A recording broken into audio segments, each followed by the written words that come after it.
پاکستان میں جو شیعہ ہیں یہ ان کو ہم کافر نہیں کہتے، مسلمان ہیں، ہمارے بھائی ہیں، پاکستان بنانے میں ہمارے ساتھ شریک تھے، انہوں نے ووٹ پاکستان کے حق میں دیا تھا، اور جتنے جہاد پاکستان میں بھارت کے خلاف ہوئے، قادیانیوں کو غیر مسلم اقلیت قرار دینے میں سنی اور شیعہ دونوں برابر شریک تھے، وہ نمازیں بھی پڑھتے ہیں، دشمنان اسلام اس کی اس کوشش میں رہتے ہیں کہ شیعہ سنی فسادات ہو جائیں۔ ضیاء اللہ صاحب کے زمانے میں اسلام کا کام بڑی تیزی سے بڑا اچھا شروع کیا، لیکن انہوں نے شیعہ سنی جھگڑے شروع کر دیے، اس میں غیر مسلم ممالک بھی شریک ہو گئے اور انہوں نے پورے ملک میں فسادات پھیلا دیے، شیعہ سنی فسادات ہو گئے۔ اس سے بچیں، مسلمانوں میں پھوٹ ڈالنا حرام ہے اور مسلمانوں میں لڑائی کرنا سخت گناہ ہے، اس سے بچنے کا اہتمام کریں۔ الحمدللہ رب العالمین والصلاة والسلام علی سید الانبیاء والمرسلین وعلی آلہ واصحابہ اجمعین الی یوم الدین۔ الحمدللہ آج 20 نومبر 2022 کو سنڈے کے دن ہمارا یہ پبلک سیشن نمبر 69 منعقد ہونے جا رہا ہے انشاءاللہ تعالی۔ آپ کے سوالات یہ پرچوں کی شکل میں میرے پاس ریئل ٹائم آ چکے ہیں، لیکن انہیں ڈسکس کرنے سے پہلے دو ایسی شخصیات ہیں کہ جن کی ڈیتھ اسی ویک میں ہوئی۔ اس میں ایک تو ہمارے ساجد حسین بٹ صاحب رحمہ اللہ تعالی، جو ہماری اکیڈمی کی ساری سیکیورٹی کو دیکھتے تھے،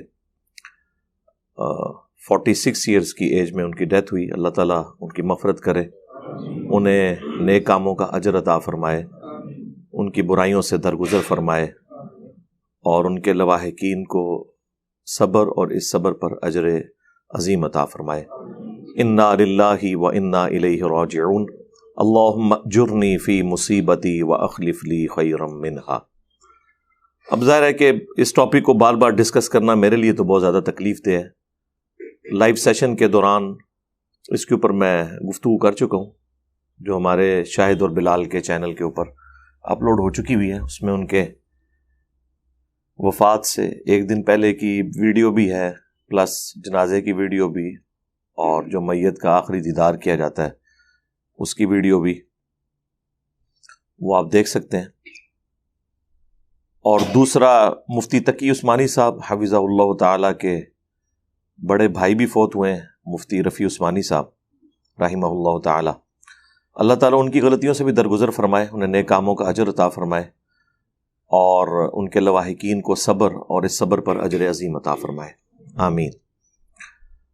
میں مفتی رفیع عثمانی صاحب کو اتنا زیادہ تو جانتا نہیں ہوں، میں نے ان کی کتابیں بھی نہیں پڑھی، چونکہ مفتی تقی عثمانی صاحب ایک ڈومیننٹ پرسنالٹی ہوئے ہیں، اس وجہ سے ان کے جو بڑے بھائی تھے ان کی شخصیت اس طرح عوامی سطح کے اوپر زیادہ نمایاں نہیں ہو سکی۔ لیکن یہ حقیقت بات ہے کہ اتحاد امت کے حوالے سے ان کا جو کانسیپٹ ہے وہ بڑا کلیئر تھا۔ ان کی چند ایک ویڈیوز میں نے چھوٹے چھوٹے کلپس آج نہیں، آج سے تقریباً 2-3 سال پہلے دیکھے تھے، جس میں وہ اتحاد امت کے اوپر بات کر رہے تھے، اور میں نے تو یعنی وہ پہلا ڈکلیئرڈ دیوبندی عالم دیکھا ہے کہ جو ویڈیو میں یہ کہہ رہا ہے کہ شیعہ بھی مسلمان ہے، ورنہ یہ بات جو بھی کرتا ہے اسے دیوبند کی اپنی جو نان اسٹیٹ ایکٹر جماعتیں ہیں ان سے کفر کے فتوے سننے کو ملتے ہیں، دھمکیاں سننے کو ملتی ہیں، اور بارہا مختلف ویڈیوز میں انہوں نے اتحاد امت کے حوالے سے بات کی ہے، اور یہ ان کا موقف تھا کہ ہمیں سنی اور شیعہ کی تفریق سے بلند ہو کر مسلمان کہلانا چاہیے، باقی جس کا جو نظریہ ہے وہ رکھے، ہم سب کو مسلمان سمجھتے ہیں۔ پاکستان میں جو شیعہ ہیں یہ ان کو ہم کافر نہیں کہتے، مسلمان ہیں، ہمارے بھائی ہیں، پاکستان بنانے میں ہمارے ساتھ شریک تھے، انہوں نے ووٹ پاکستان کے حق میں دیا تھا، اور جتنے جہاد پاکستان میں بھارت کے خلاف ہوئے، قادیانیوں کو غیر مسلم اقلیت قرار دینے میں سنی اور شیعہ دونوں برابر شریک تھے، وہ نمازیں بھی پڑھتے ہیں، دشمنان اسلام اس کی اس کوشش میں رہتے ہیں کہ شیعہ سنی فسادات ہو جائیں۔ ضیاء اللہ صاحب کے زمانے میں اسلام کا کام بڑی تیزی سے بڑا اچھا شروع کیا، لیکن انہوں نے شیعہ سنی جھگڑے شروع کر دیے، اس میں غیر مسلم ممالک بھی شریک ہو گئے اور انہوں نے پورے ملک میں فسادات پھیلا دیے، شیعہ سنی فسادات ہو گئے۔ اس سے بچیں، مسلمانوں میں پھوٹ ڈالنا حرام ہے اور مسلمانوں میں لڑائی کرنا سخت گناہ ہے، اس سے بچنے کا اہتمام کریں۔ اسی وجہ سے بعض لوگ ان کے اوپر یہ بھی الزام لگاتے تھے شاید وہ ایجنسیوں کے بندے ہیں، اور یہ تو ایک بڑی ادبی گالی ہے نا لوگوں کو دینے کے لیے۔ پاکستان میں دو بڑی گالیاں بکتی ہیں، ایک ایجنسیوں کا بندہ، دوسرا قادیانی، اور تیسرا الزام ایسا ہے جو کسی بھی وقت کسی کے اوپر لگایا جا سکتا ہے، وہ ہے گستاخ ہونے کا فتویٰ۔ بس گستاخ کا لفظ بولنا ہے، آگے جو مرضی آپ لگائیں، جس کا دل ہے وہ گستاخ رسول کہہ دے، جس کا دل ہے وہ گستاخ صحابہ کہہ دے، کسی کو جس کا دل ہے وہ گستاخ اولیاء کہہ دے، گستاخ اہل بیت کہہ دے، سوائے یہ کہ اللہ کا گستاخ کوئی نہیں ہوتا۔ میں نے آج تک کوئی گستاخ اللہ نہیں سنا، اس لیے کہ اللہ تعالیٰ کے ساتھ فرقوں کی کوئی جذباتی ہمدردی نہیں ہے جو شخصیات کے ساتھ ہوتی ہے۔ اسی وجہ سے آپ کو اللہ کا گستاخ اس کے بارے میں کوئی بات نہیں ملے گی، اور یہ بہت بڑا المیہ ہے۔ حالانکہ ہماری محبت کا محور اللہ تعالیٰ کی ذات ہونی چاہیے۔ والذین آمنوا اشد حبا للہ، اہل ایمان کی نشانی ہے کہ وہ شدید ترین محبت اللہ تعالیٰ کے ساتھ کرتے ہیں۔ نبیوں سے بھی جو ہماری محبت ہے وہ اللہ کی وجہ سے ہے۔ النبی اولی بالمؤمنین من انفسہم وازواجہ امہاتہم، نبی مومنین کی جانوں سے بڑھ کر ان پر حق رکھتے ہیں، اور نبی کی بیویاں امت کی مائیں ہیں۔ تو اس میں تو کوئی شک ہی نہیں، رسول اللہ کا حق ہم پہ مخلوقات میں سب سے بڑھ کر ہے۔ لیکن نبی علیہ السلام سے بھی جو ہماری محبت اور عقیدت ہے، اس کی بنیاد اللہ تعالیٰ کی ذات ہے۔ یہ خود رسول اللہ صلی اللہ علیہ وآلہ وسلم نے فرمایا، جامعہ ترمذی میں حدیث ہے، مشکات کے اندر بھی موجود ہے، المستدرک للحاکم میں بھی ہے، امام حاکم نے اس حدیث کو صحیح کہا اور امام ذہبی نے موافقت کی۔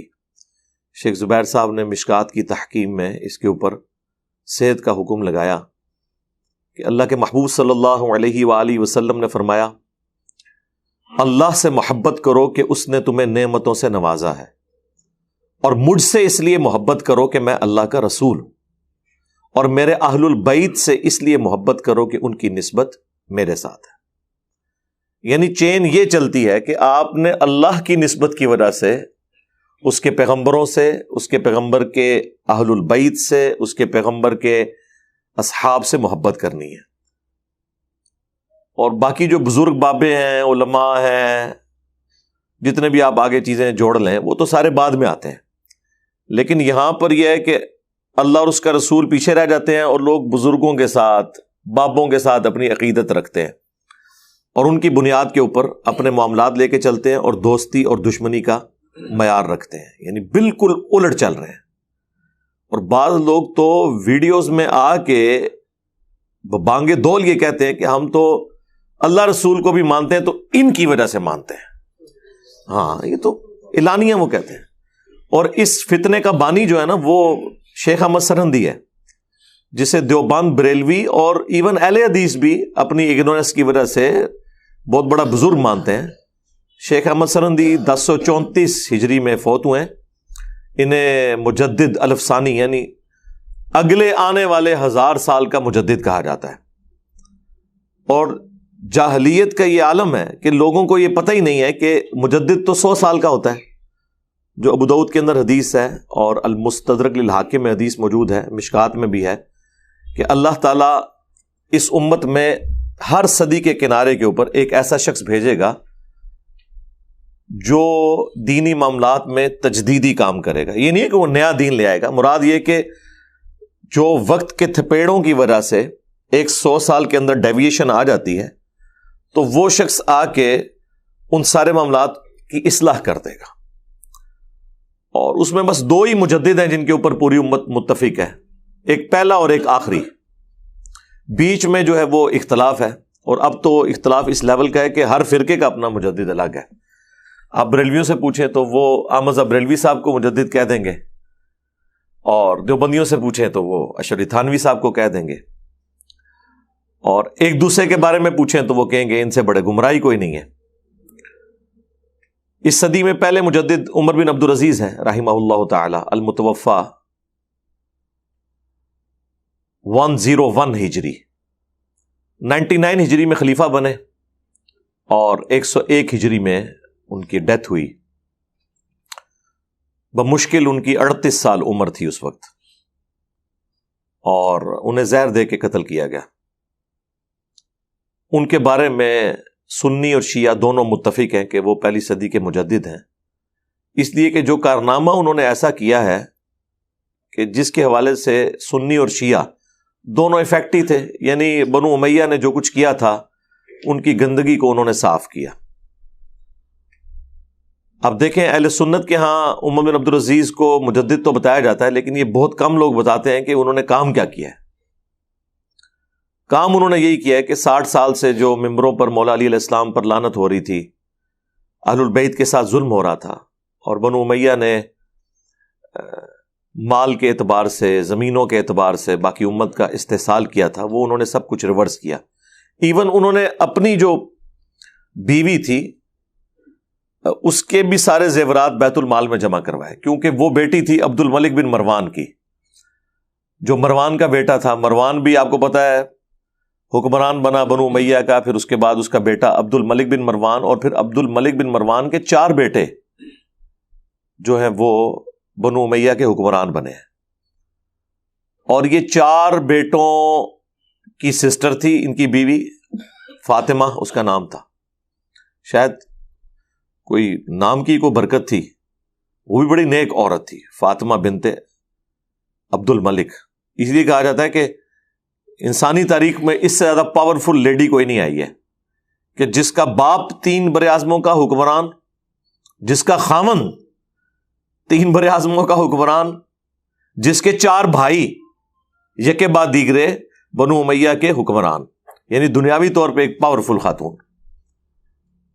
تو انہوں نے بھی اپنے خاوند کا ساتھ دیا الحمدللہ ہر اعتبار سے. بہرحال یہ پہلے مجدد اور آخری مجدد سیدنا امام محمد بن عبداللہ المہدی جنہوں نے ابھی آنا ہے، بس یہ 2 مجدد ہیں جن کے اوپر متفق ہے. باقی تو ہر فرقے کے اور تمام بزرگوں کے جو کلٹ بنے ہوئے ہیں ان کے اپنے اپنے مجددین ہیں. تو بات میں یہاں سے شروع کی تھی کہ سنی شیعہ اختلاف کے حوالے سے جو ایک بڑی دراڑ ہے، اس میں بہت کم لوگ ہیں جنہوں نے حوصلہ کیا ہے کہ وہ اتحاد امت کے اوپر بات کریں. ان میں سے ایک مفتی رفیع عثمانی صاحب بھی تھے رحمہ اللہ تعالی، اور شیخ احمد سرندی کی بات بیچ میں ہی رہ گئی. انہوں نے اپنے مکتوبات میں یہ چیز لکھی اور بڑے لوگوں نے کوٹ بھی کیا کہ وہ فرمایا کرتے تھے کہ میں اللہ سے اس لیے محبت کرتا ہوں بلکہ اللہ کو مانتا اس لیے ہوں کہ وہ رسول اللہ کا رب ہے. نعوذ باللہ. یہ کون سا عقیدہ ہے یار؟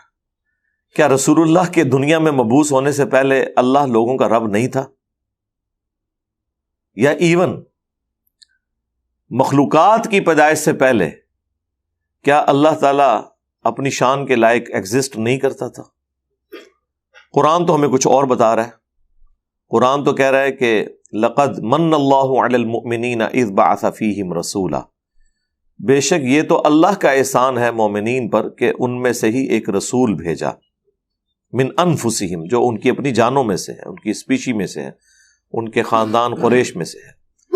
یتلو علیہم آیاتہ ویزکیہم ویعلمہم الکتاب والحکمہ، جو ان پر اللہ کی آیات تلاوت کرتے ہیں، ان کا تزکیہ کرتے ہیں، انہیں پاک کرتے ہیں قرآن کی برکت سے.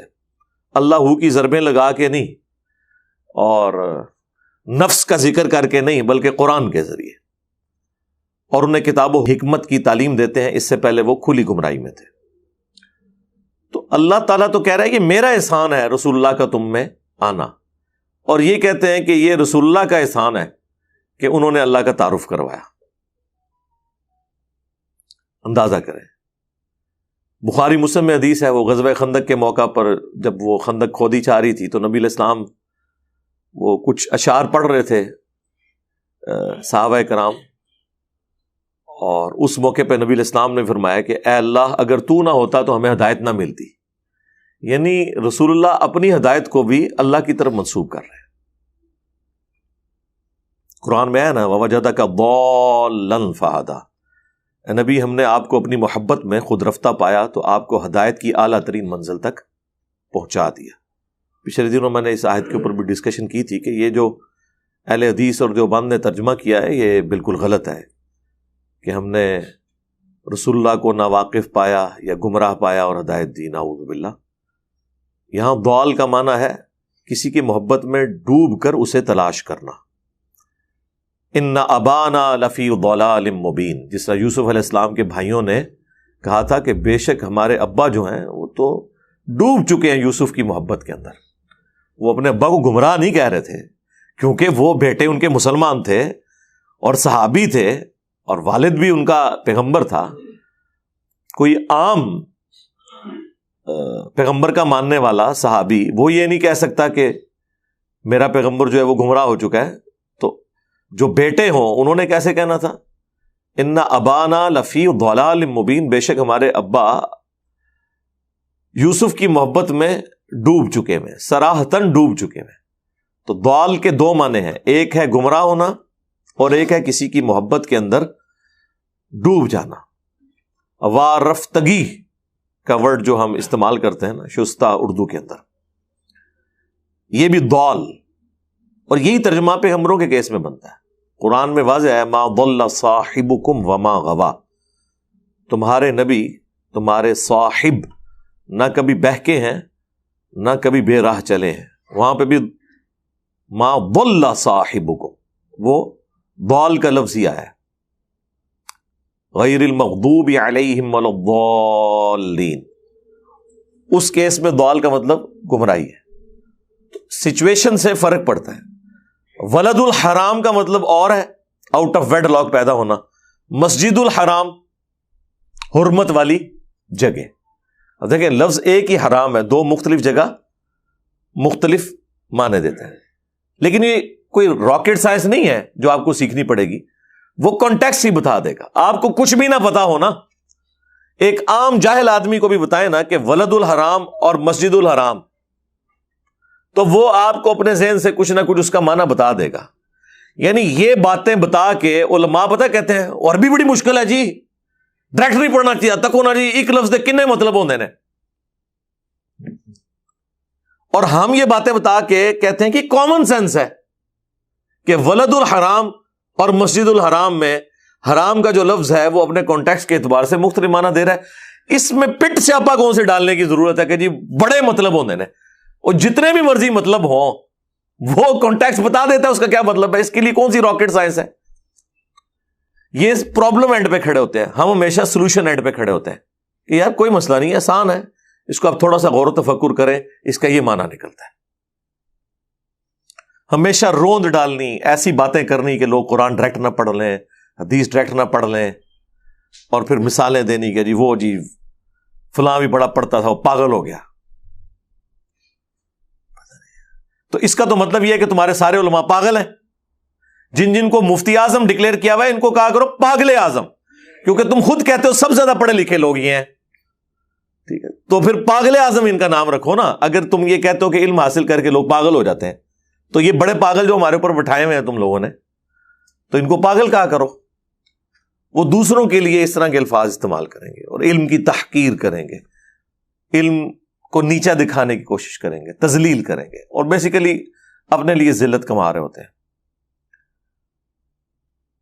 باقی اللہ تعالیٰ جسے توفیق دیتا ہے اور جو ہدایت کا طلبگار ہوتا ہے وہ حق تک پہنچ جاتا ہے۔ میں تو اس حوالے سے بالکل کلیئر ہوں، اللہ تبارک و تعالیٰ کسی کو بے آسرا نہیں چھوڑتا، بشرطے کہ آپ کی نیت ہو کہ آپ نے حق حاصل کرنا ہے۔ یہ پہلی اور آخری شرط یہ ہے۔ ایک ہی شرط ہے کہ آپ سچائی کو پسند کرتے ہیں، جب دل گواہی دیتا ہے تو اسے قبول کرتے ہیں۔ اور اگر آپ کے اندر یہ خاصیت نہیں ہے، ویسے تو ہر انسان میں یہ ہے، آپ نے جان بوجھ کے اسے دفنا دیا ہے، تو سرکار پھر آپ رسول اللہ کا زمانہ پا کر بھی ابو جہل ہی رہیں گے۔ ہاں، رسول اللہ کا زمانہ پا کر بھی رسول اللہ کے ہاشمی خاندان سے ہوتے ہوئے، آپ کے ساتھ رشتہ داری ہوتے ہوئے، چچا ہوتے ہوئے ابو لہب بھی رہیں گے۔ اور اگر آپ کے اندر تڑپ موجود ہے تو آپ یمن میں ہوں گے وہ ایسے کرنی بن جائیں گے، ٹھیک ہے. آپ فارس کے رہنے والے ہوں گے, کتنے مذاہب سے ہوتے ہوئے الٹیمیٹلی مکے پہنچ کے تو سلمان فارسی بن جائیں گے. غلام ہوتے ہوئے سیدہ سمیہ اور سیدنا یاسر اور ان کے بیٹے عمار بن یاسر رضی اللہ عنہم اجمعین وعلیہم السلام اجمعین, ایمان آپ کا مقدر ہو جائے گا. آپ کتنے اللہ کے لیے مخلص ہیں. آج بھی آپ لوگ, یہ میرے پچھلے دنوں میں ویڈیو اپلوڈ ہوئی ہے فرقہ بازوں کو سمجھانے کا طریقہ, تو اس میں میں نے بتایا آپ ٹیسٹر لگا لیں, آپ کو پتہ چل جائے گا. یہ جو لوگ کہتے ہیں نا بات سمجھ نہیں آئی, میں تو اس کے ساتھ ایگری نہیں کرتا. یہ تو اللہ کے اوپر جھوٹ باندھنا ہے کہ آپ یہ کہیں گے کسی کو بات سمجھ نہیں آئی ہے. اس کا تو مطلب ہے اگر کسی کو بات سمجھ نہیں آ رہی ہے تو اٹ مینز اللہ تعالیٰ نے اسے اتنا نااہل بنایا کہ اللہ تعالیٰ چاہتا ہے کہ اسے جہنم میں پھینکے. نہیں, آپ جاہل سے جاہل بریلوی لے آئیں جس کے بارے میں آپ کا کلیم ہے نا کہ اس کو کوئی بات سمجھ نہیں آتی ہے, اسے آپ ذرا پوچھیں کہ یہ اشرف علی تھانوی رسول اللہ جو ہے وہ کہے گا کافر ہے, اور اسے پتا بھی ہوگا پہلے, یہ میں آپ کو بتا دوں. اور ساتھ ہی چشتی رسول اللہ کا پوچھیں تو اس کے دماغ میں یہ بات خود بخود اس کے ڈیٹے میں سے آ جائے گی, یہ تو یہ ہمارے پیچھے آنے لگا ہے. تو آپ کہہ رہے ہیں بونگے ہیں, پاگل ہیں,